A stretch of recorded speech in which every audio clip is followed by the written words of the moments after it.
Right, boys and girls, as you can see, she's coming along very nicely. A few bits have been put on the front end. That's that original box that I picked up. Absolutely beautiful. I put that on because obviously the head, when the head was tightened down, so you know, I might as well just do it all, put it all on. Ain't gonna do no harm. So that's that. That's still got to be painted. Belt's all on. Great compression, really good compression. Fantastic, absolutely fantastic. Right, it's very sunny today, isn't it? What a lovely day. Back end's all been sandblasted and put into red oxide primer. That's one coat. I'm going to give it a second coat in a minute. So that's that all done. I've still got to do these little bits, but that can all be done later. The plan is to try and get this in some green pretty soon. So then basically the tractor's more or less all painted. So she doesn't look too bad at all. She's pretty good. I'm just waiting for the back end to dry. That's why it's up on the jack, not supported on the back. So we're just getting there. So it's more or less another coat of red, and then get the spray gun out and two coats of grey with the spray gun, and then we'll be all right, and then we can start getting the green paint on. So yeah, she's looking pretty good. She's coming up nice. It's getting done pretty quick, actually, more quicker than I expected. I suppose I've got all this time on my hands. I suppose I'm gonna. So yeah, I suppose I will. But yeah, so that's basically where we are now. It's quite a simple tractor, really. It's not much to it. It's very simple, nice and easy.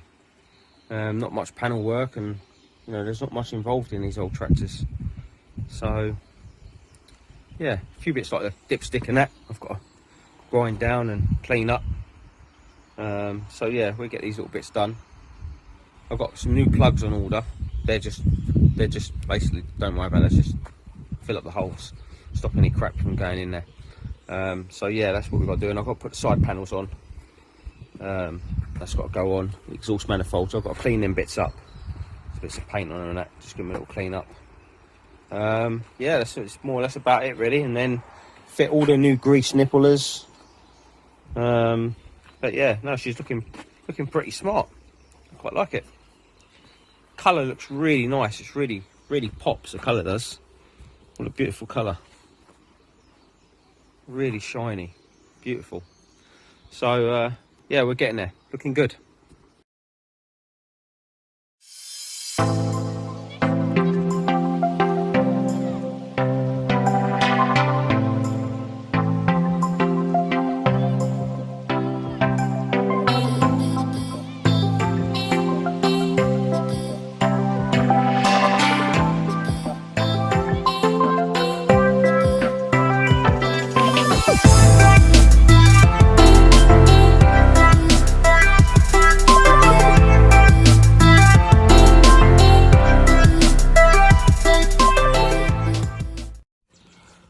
Right, as you can see, the starting handle is in, all dried, all bolted in. There should be a spring on here, but when I got her, she didn't have the spring. But yeah, it's a 2-minute job to whip that out and put a spring in anyway. But again, COVID-19, can't order anything. So yeah, steering's all on, all nice new bolts. Touched up the other bolts when I put them in. Just give them a little touch up, don't damage them. That's all on, all the nice new split pins. all looks nice. The steering, there you are, the box is all in. As I said, I put a new wire all the way through. Nice new greaser. She's all been greased up, as you can see the grease coming out, all nicely done. So that's all bolted on nicely. So I'm quite happy with that. I did put the steering wheel on, you'll see that in the photo, but I've taken it off because obviously I'm not going to leave the steering wheel on. There's other things to be done first to worry about steering wheels. So yeah, you know, it's all coming together quite nicely. But just obviously a few bits and pieces are on order. A new set of plugs are on order. Leads as well. So yeah, all these bits are on order, but it's as and when they turn up. It's just a bit slow, where normally I could go, the guy that I get all my stuff from is closed. He's well and truly closed. He's quite an old chap, so I understand, you know, why he's closed, because he's old and he has some health issues, so obviously he doesn't want to be at work, which is understandable. So I've had to order my stuff from from all different places to try and source my bits, but there we are. We'll get there eventually as and when they arrive, so we'll just go ahead and fit them. There's my old girl, bless her. 16 she is. So yeah, so we're getting there. We're getting there.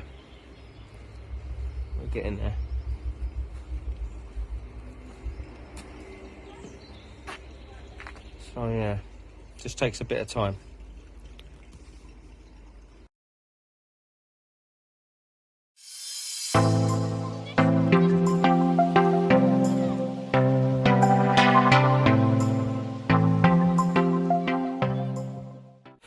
Right, just a quick one on the rad. As you can see, that's the rad there. It's the original rad. So it's all been cleaned out and blasted out and everything. Right, just a quick one on these brackets. These basically, I think it was a little bit of, when they designed the rad, I think it was a little bit of a fuck up, really, truthfully. Because these just basically, well, the new ones are supposed to sit like that. They're sandwiched between the rad and the top mount of the rad. So basically, they've got to be dead straight, or otherwise you start getting leaks. And these are just literally, I think it was a bit of a fuck up. I think when they designed it, they sort of thought, oh dear, what have we done here? We should have cast the metal to go all the way around, but obviously they didn't. So I think it was kind of just sort of a fit in, a slot in sort of thing. But so I've decided to make some up myself. So I've got the right measurement, which should be on the side of the radiator, so they should be the same width as that.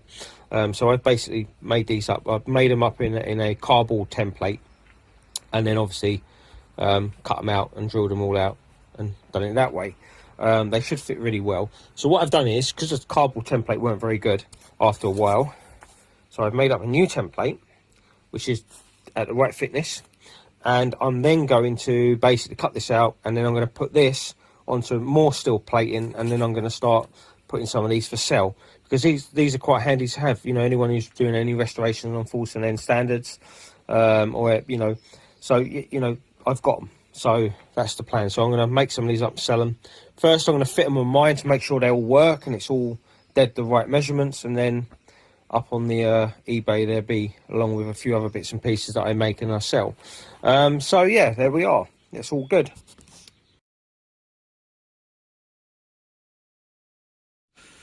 Right, as you can see, the radiator is on. That's all been done. A bit of a headache to fit. It's just fiddly. The original rad with no holes and no leaks, just a few scars on the outside, but it's all original, you know. Nuts and bolts, all nice new nuts and bolts. Still not decided whether I'm going to paint them yet. I don't know. I'm not too sure, because I know from the factory they would have been like that. They wouldn't have been painted, because basically the rest of the tractor would have been painted. Then they would have fitted all the manifold on. Then the rad and everything would have went in, but that would have all been pre-painted. The rest of the nut, like all this sort of stuff, would have been all painted on the tractor as it was on the production line. But there's a few odd new nuts and bolts and washers. There's a couple of washers here. But you know, she's looking really smart. I quite like her. It's looking pretty good. So we're getting there. We're getting there. Slowly getting there. So yeah, the next plan is to put these on the old sandblaster. They look to be a bit of a pig. I've sandblasted the front side. That's been done. I just got to do the back. So yeah, it's a bit of a, they are a pig to do, I must admit. But yeah, we're getting there. She's coming along really lovely. So hopefully we'll have her fired up pretty soon and have her running. So yeah, we're getting there. We're getting there.